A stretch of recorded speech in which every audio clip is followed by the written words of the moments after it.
sant leen gërëm leen bu baax ci teewlu bi mbokk yi bisimilah ci xibaar yi bokk na la ci gën a fës ñangi mekk ñàngale mi ubbi tey jàng tey am na bu baax fii nag ci école point E école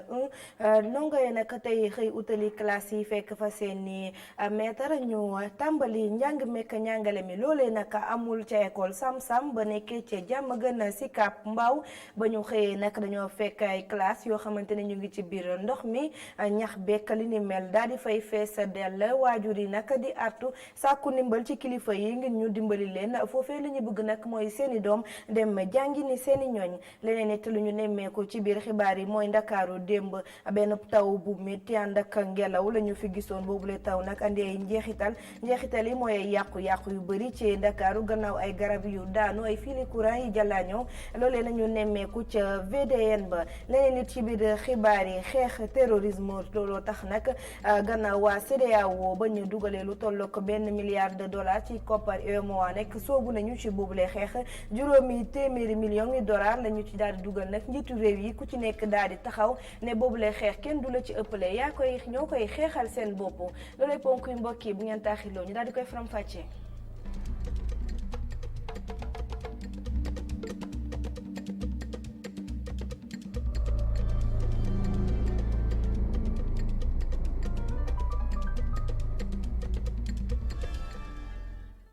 asalaamaaleykum mbokki xibaar yi dañu koy dooree ca pencum ndaw réew mi jamono ji ci assemblée nationale tey jii dañoo amoon benn plénière jagleel ko lu jëm ci mbirum 94 milliards yi ci plénière ba nag la ca gën a fës mooy kii di Ousmane Sonko gannaaw ab diir boo xamante ne gisuñu ko ca boobuleeg bërëb tey jilee ma nga fa woon ci fàttali commission d'enquête bi nga xamante ne ñoom ci assemblée lañu ko taxawloon ba ñu génnee seen rapport dañoo seetal lu wecc kii di Mamour Diallo nekkoon directeur des domaines ci jamono ja nga xamante ne Ousmane Sonko fu mu teg tànkam nangu koo tekki mi ngi koy jokkar bi baaraamu tuuma waaye it leneen loo xamante ne ñoo ngi ko doon waxtaanee ci boobule plénière mooy proposition de loi organique bi nga xamante ni 2020 bu 15 mai règlement war a tënku nekk ci règlement intérieur bu assemblée nationale bi loolee lañ doon waxtaanee foofu.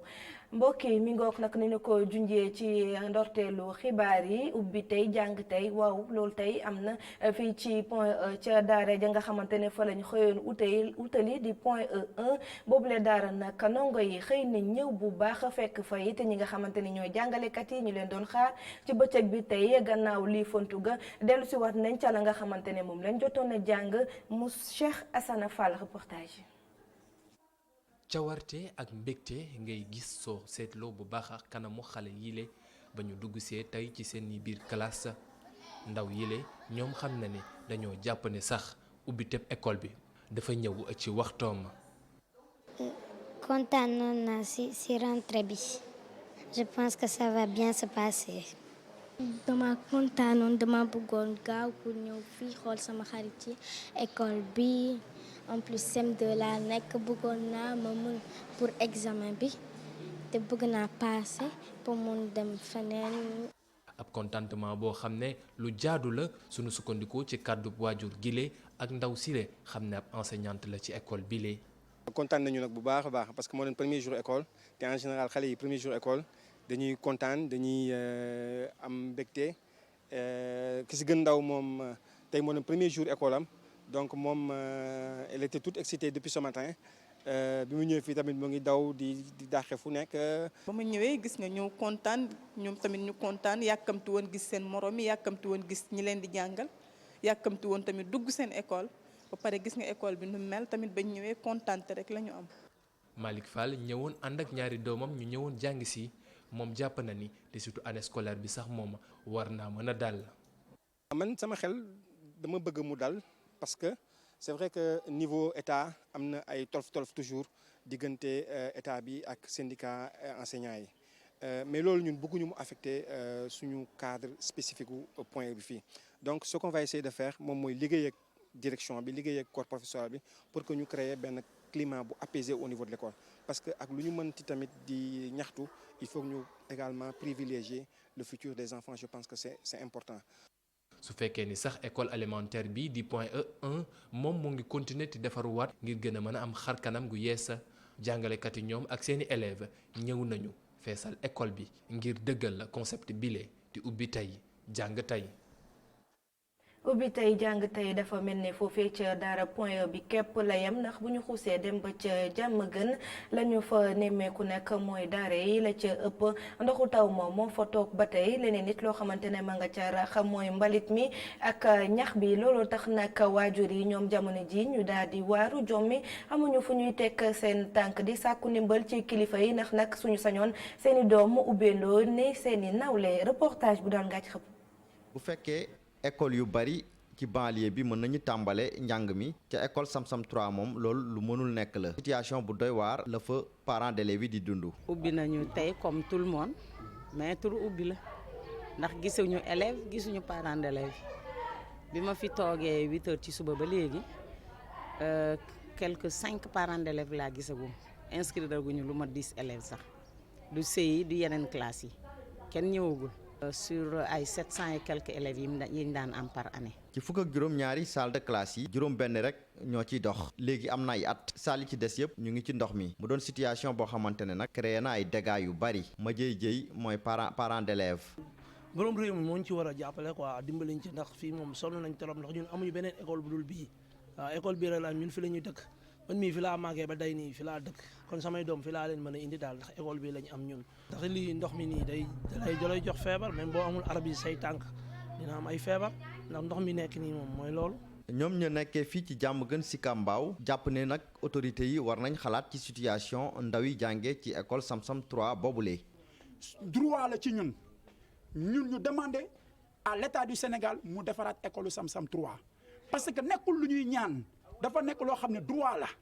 nit ki nag la nga xam ne moom mu nekk sa droit nekkul loo xam ne da nga war a tàllal loxo wala ngay saraxu su laajee sax tey état bi deful ñun pare nañu wàcc si mbedd mi wala ñu porter plainte état yóbbu ko fi mbaxana doonee benn pour que bu ëllëgee école Sam-Sam 3 ñu mun ko defar parce que li nga xam ne moom la waa Almadies mérito li nga xam ne moom la waa Mermoz mérito waa Sam-Sam 3 moom lañ mérito donc loolu mooy li nga xam ne mooy dëgg ñoom ci conditions yi nekk mooy reye école Sam-Sam 3 et loolu ñun duñu ko nangu tey duñu ko nangu suba. école Sam-Sam 3 mu ngi ci ay jafe-jafe yu doy waar ñoom ñu dëkkee ci localité bi ñu ngi ñaxtu di ñaan autorité yi nañu xalaat ci seen situation doom yooyu.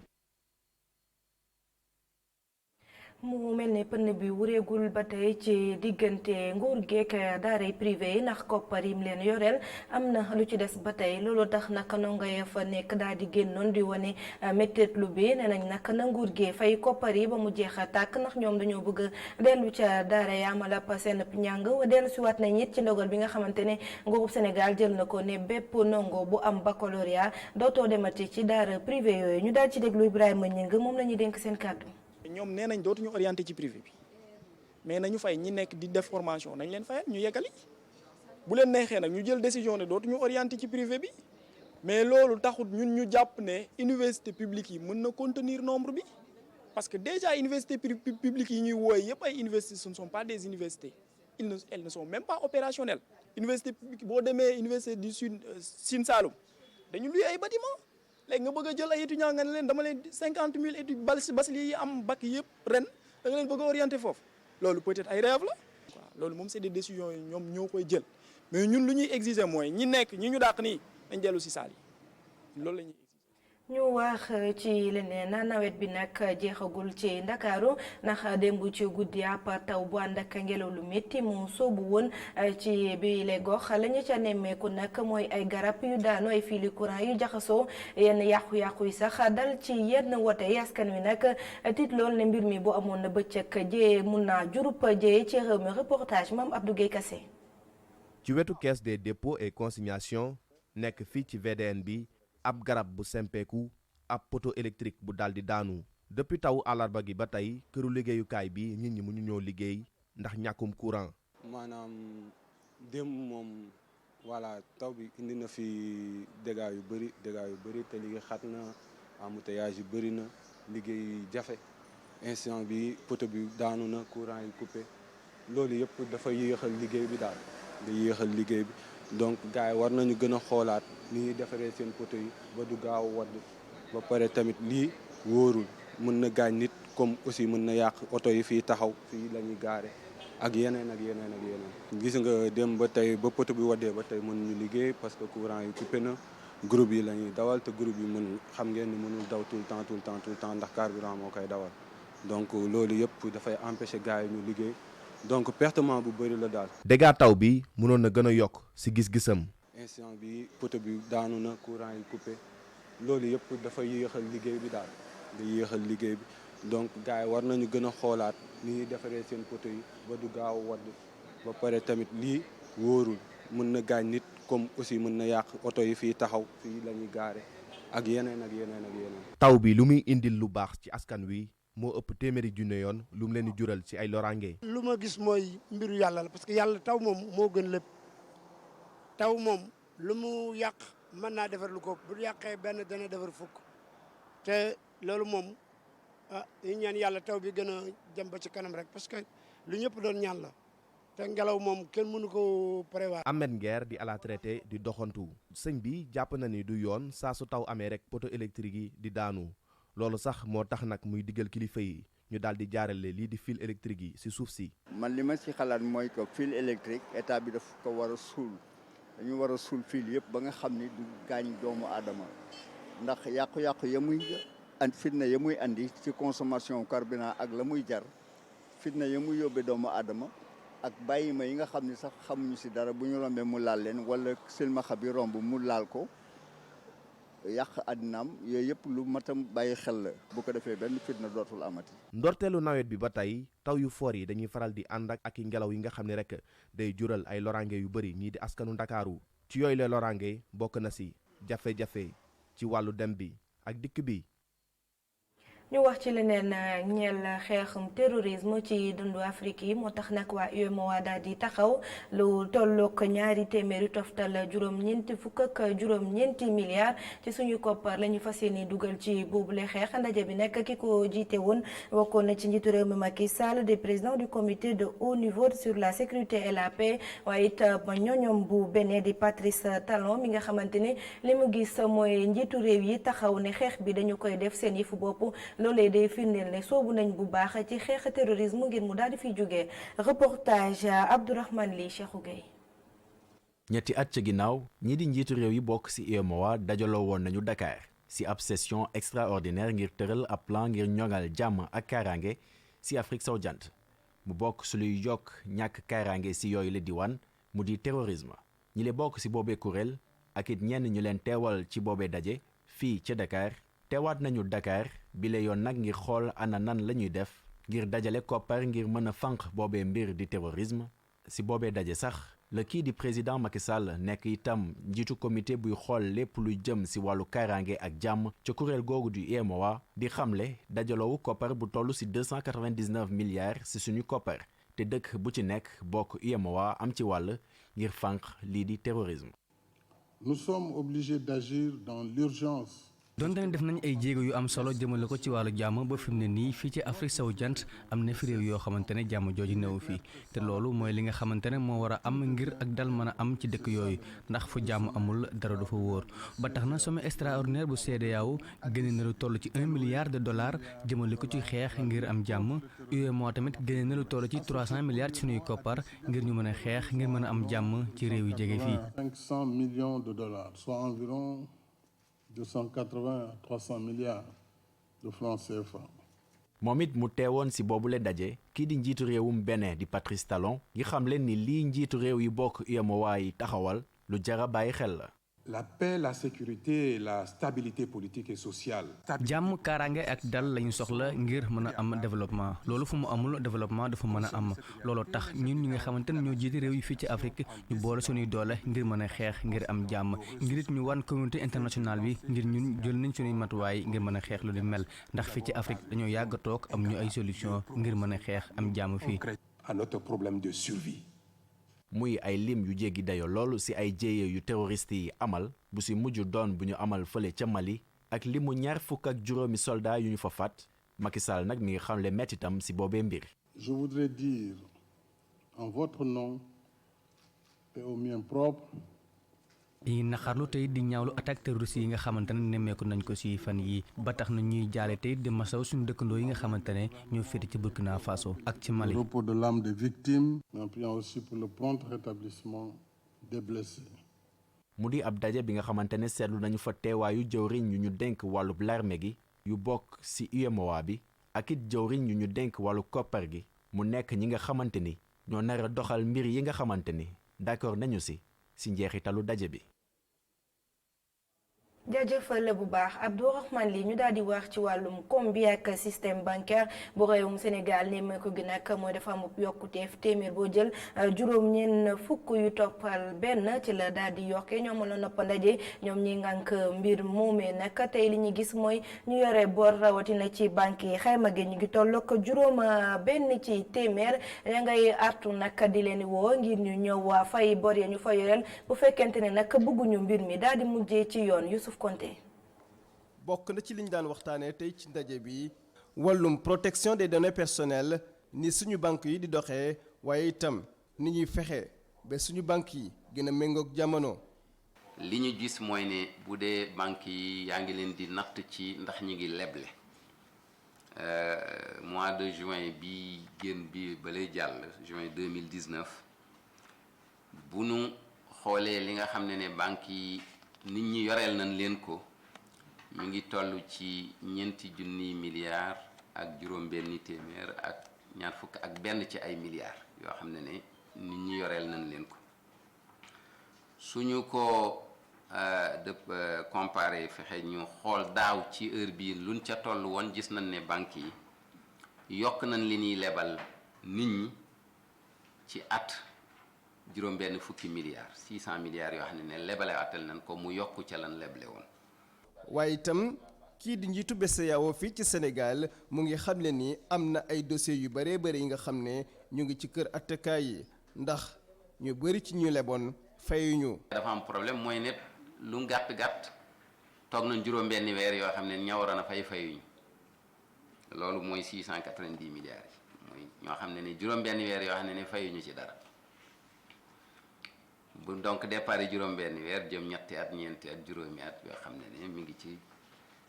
banque yi sonal leen. léeg-léeg ci li ñu àddu te mu amal leen solo ba ñu invité njiit ba di protection des données personnelles. même le fait que ñu lay nan la tudd vidéo mooy caméra nga dugg ci banque caméra bi di la filmer loolu commission de protection des données personnelles am na lu mu ci war a mën a wax yooyu yépp moo taxoon ñu woo ko tey mu ñoom commission données protection des données à caractère personnel mu ñëw waxtaan ak banque yi li jóge ci waxtaan wi lu am solo la mooy fexe ba ñuy yokk seen diggante seen waxtaan ñuy jokkaloo waxtaan wax ne dana tax banque yi xam li ko tax a jóg moom ñoom itamit ñu xam banque yi yi nga xam ne ñu ngi koy liggéey lan moo ciy seen contrainte mooy gàllankoor yi mën a am ci topp yëf yi ni mu ko waree. Banque centrale des États de l'Afrique de l'Ouest ak association des banques et établissements financiers du Sénégal amal nañu ab ndaje waxtaan ci alxamis bi ngir xool ana naka la ñuy def ba gën a yombal lii di PME yi ak PMI yi nit ñi mën di lebee te fay bi du métti ci ñoom. ci wàllum paj mi nag ñetti fan lañu doon ci waxtaan ci naka la ñu war a yeesalaate te ñoŋalaat service d'urgence yi nekkee ci réewum Sénégal nemmeeku gu nag mooy bërëb yooyu léeg-léeg lu mel ne médecin yi naan docteur ya fay faj lim li day néewoo loolu gannaaw ñetti fan yi nag daal dinañu tënk jafe-jafe yi wax rëq-rëq yi nga xamante ne moo am ci yooyu les bërëbu fajokaay ni ñu ci gis it mooy dinañ xool naka la ñuy yeesalaate yenn ci service d'urgence Moustapha Gabar Diop ma Fall. gën a yeesal doxalin ci wàllu urgence dëppale méthode yi ñu taxawu mbiru wérgu yaram yaatal ko ci réew mi yépp loolu lañ tënk ci ndaje bi ñu amaloon ci wàllu wérgu yaram. waxtaan nañ ci juróomi ponk yoo xamante ne buñ ci sukkandikoo taxaw ci bu baax a baax danañ gis ne mbir yi dana avancer mooy d'abord mbiru personnel urgence yi ñu jox leen benn yar benn comportement benn posture attitude boo xamante ne da leen permettre ñu jël en charge mission yi. mais ñu tàggat leen aussi ba ñu xarañ ci mbir yi beneen bi mooy mbiru plateau médical jumtukaay yi ñu utiliser ci wàllu urgence dafa war a nekk jumtukaay yu am solo beneen bi organisation bi parce que ni ñu organiser système urgence aussi du noonu la ñu organiser service yëpp ak leneen loo xamante ne dafa jëm ci wàllu garab yi. ginnaaw ñetti fanu lël ñi yëngoo ci wàllu wérgu yaram xam ne lañu ni bile rapport dina tax ñu gën a mën a taxawu urgence yi. may wax ne nag waxtaan ba am rapport rek loolu indiwuñu fi mais rapport bi dafa am lu si war a topp mooy li ñu wax ñu jëfe ko jëfe boobu nag moom lay taxaw ba mu am moo tax mettre na en place benn commission boo xamante ne weer bu jot danaa leen réunir pour que ponk bu nekk ñu wax fan lañ si toll. taxawal ab centre national d'urgence hôpital Fann mbëbët nañ ko des nag xalaat nag nañ ko mën a jëmbalee ak jamono bi nga xamante ne xamuñu sax lu ñu soxla ci wàllu wér-gu-yaram. jaajëfal bu baax Moustapha Gabar Diop ñu wax ci leneen jëwriñ gi ñu dénk wàllum tourisme ak transport aérien moom nag dalaloon na bu baax ñi nekk ci secteur privé bi gannaaw waxtaan wi nag daal dinañu ubbi ay buntu yooyu jëm ci Jeux olympiques 2022 yi nga xamante ne nag nekk na ay xew-xew yu raar waaye xew-xew yooyu mun nañ ci fësal lu am ci réew mi gën a yokk bu baax koom gi tukkee ci wàllum tourisme bi Alioune Sarr ñu daal di koy déglu ci micro Ibrahima Camara moom mi suñu ndaw mi ñu teewal foofee ca salon IFAM Top. njiitu réew mi le président Macky Sall dafa jël tourisme boole ko ca la nga xam ne moo ŋànk plan Sénégal émergent maanaam li ñu xaatim ne comme mu Sénégal bu ñu bëggee ma dox dañ koy tënk dañuy boole tourisme boole ko ci xol bi looloo waral jëmmu Sénégal fii ci Topresa dafa méngoo ak gis-gis ba nga xam ne moom la njiitu réew mi am ci tourisme Sénégal réew nag soo amee ambition da nga koy wane. ndax dañu nekk ci jamono yoo xam ne jongante la gis ngeen fii ñu nekk ci Afrique fii ñu nekk ci Topresa ay réew Afrique kese ñu wër kon yaakaar naa bu ñu seetloo at yi weesu gis ne dañu néewal suñu présence maanaam sofental suñu présence ci foire yu mag yi ci wàllu tourisme loolu li mu jur mooy am na dëkk yu bëri yoo xam ne tous ñoo doon ñëw Sénégal foofu la ñuy dem donc baaxoon na Sénégal ñëw fësal taxawaayam xam ne kat fii place am la dafa war a teew loolu nag su amee ci ndigalu président Macky Sall ci ndigalu moom la jox gouvernement pour ñu mën a def promotion. Sénégal tey mën na organiser ndaje yu gën a rëy ci àddina loolu waral d'ailleurs fii ak 2022 dañu organiser le sommet mondial de l'eau dañu organiser les Jeux olympiques de la jeunesse lu mat ay junni ndaw ñoo jóge ci àddina bi ñëw daje Sénégal.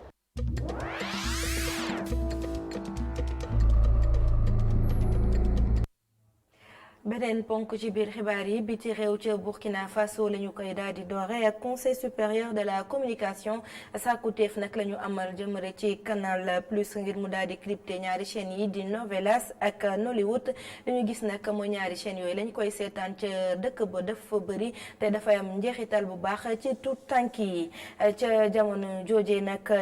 Libye marine ba nag ñoom ñu ngi biral ne daal di nañu dimbali bu baax ay waay làqu ci xayma nag ñu ngi tolloog ci juróom-ñaari junni waaye làqu yoo xamante ne dañu nekkoon ca waax ya bëgg a jéggi dem ci yeneen i réew yi ñenn ñi nag bëggoon soit Sénégal daal di suux ak yi ni mel ñu daal di biral yooyu les chiffres mu nekk ab xayma gi ne ci atum 2018 nag mbir yi mi ngi nekkoon téeméer boo jël mi ngi tolloon ci ñeent fukk ak ñetti yaan maanaam ci atum ren wi dafa wàññeeku bu baax ca France nag ak congu la ñu daal di xëyee tey ca préfecture bu police ba ñetti policier di ay takk der daal di cay ñàkk seen bakken ak benn agent administratif ki def yooyu la ñaawteef nag moom ci bërëb boobee la doon liggéey ci préfecture ba atam ñu ngi ko xayma ci ñeent fukki at ak juróom mbir yi nag mi ngi xew bu benn waxtu ci bëccëg jotee ñoom ñeenti nit yooyu nga xam ne te dañoo ñàkk seen bakken ci ñaari direction yu bokkul la ñu doon liggéeyee jamono ji nag am na ci keneen ku ci am gaañu moom ma nga ca l'hôpital.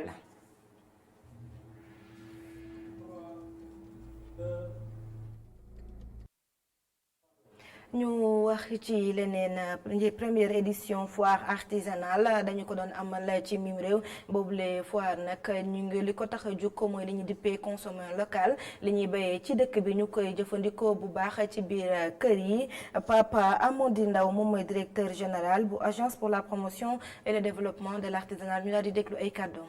fii ci xolu Ndakaaru ñu def fi ndaje bu mel nii nga xam artisan Sénégal yëpp dañ fi daje. indi seen i produits yu mucc ayib ñu wane ko Sénégal wan ko àdduna